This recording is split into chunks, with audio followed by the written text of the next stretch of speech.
on Skype. I think it's Misty. Hi, Art. More than Misty. Misty and her husband. No, just me. Just you. Hello. I could sworn I heard a man's voice. Oh, well, no. No, I'm not married and live alone.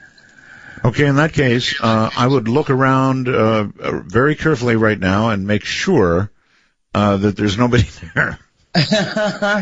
Okay, you're scaring me now. Go right ahead. So I wanted to tell someone, or a lot of people, I guess, that would believe a story. I've told this story before, but always to like family members that are non-believers. Okay. But when I was 13, I started having memories of an abduction experience really? that happened to me and my family. And when I was about 4 or 5, the memories were traumatic and came back over about a 2-week period of time. And when I talked to my parents about the particular situation that I remembered, they validated that these folks were at our house that got abducted with us, and they validated some things, but they didn't remember the spaceship or any of that. And let me tell you this story really quick. I woke up to a bunch of commotion in the house. There was a younger couple that had been, my father was in the military, and this couple's were in the military as well, and they'd been playing cards when I got sent to bed that night. And so I woke up to a bunch of commotion, my dad hollering, just yelling and screaming coming out of the living room. And I come out of the hallway and I look, and my dad looks at me directly in my face, and I could tell that he forgot about me. The front door's open, everybody's leaving and scrambling, and he's like yelling at me, get out, get in the car. And we go out, and my dad has a Malibu, which he confirmed that for me later because I didn't know that at the time. But we got in the car, and he used to race stock cars also as a side thing that he liked to do. All right. So we all jump in the car. The younger couple is in the back seat, and I'm in the back seat with him. And my dad tries to start the car, and it won't go anywhere. And they all know what's going on. And the only thing I really know at that time is that I wanted to take something from my bedroom or from the house with me, even though I didn't have it. I had wanted to, because I wanted to prove that this time that it really happened. So I think that it happened before. But I don't remember it before. I just know at the time I knew it had happened before.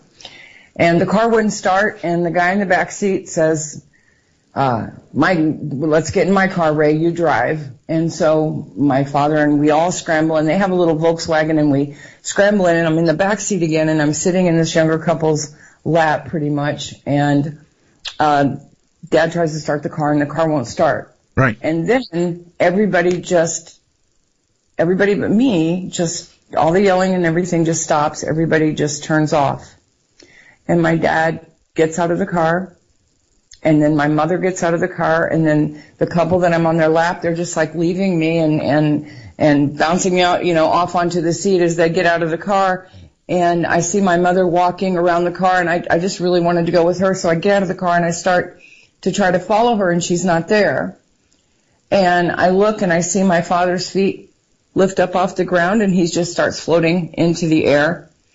And I look up, and my mother is very close to this huge spaceship that I can't see the sky. It's like above our house. And so you're saying they were in the middle of being abducted? Yes, and I was still on the ground, and I could see all of them going up into this ship. And I didn't know what it was. I didn't know it was a ship. I mean, it was just little, I didn't understand. Sure, I wasn't afraid. I did want to go with my mother, and I was having some anxiety about that. Of course. And then all of a sudden I felt these, like long fingers go around my waist from behind and lift me up off the ground.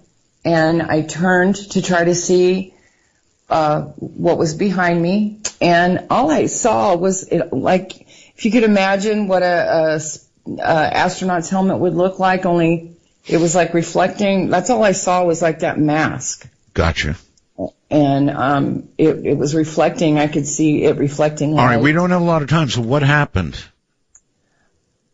It touched me with something cold on the back of my neck. And that was it. The next thing I remember, I woke up in my bed and I was just beating the heck out of my neck trying to wipe this cold thing off. And your parents were back? Everybody was there. Yeah, everybody was there, including the couple that were asleep in the living room on the couch, which was like, that wouldn't have never have happened, but they were there. And my parents remembered that they were there the next morning as well. And nobody remembered any of this experience except you. They remembered that my dad had some car trouble, and that the couple that was there had car trouble, and they said that's why they spent the night. Wow. You know, if I were you, I would go and get myself hypnotized, I think, and try and find out if that's the truth.